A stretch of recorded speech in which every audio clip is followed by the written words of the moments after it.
Kim Pao matapos ang masalimuot na pinagdaanan noong nakaraang taon sinulit naman nila ang bakasyon ng magkasama.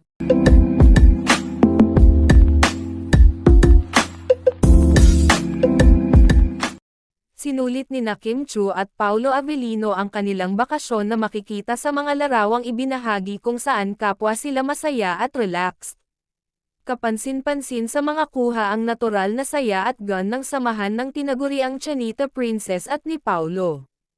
Marami ang natuwa sa kanilang fans dahil makikitang puno ng ngiti at tawanan ang dalawa. Ang bakasyong ito ay tila pahinga nila matapos ang mga masalimuot na pinagdaanan noong nakaraang taon. Ayon sa mga netizen, bagay na bagay ang dalawa at halatang komportable sila sa isa't isa.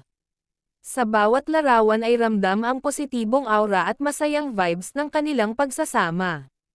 Naging inspirasyon din ito sa ilan na kahit may pagsubok ay may darating na mas magaan na sandali.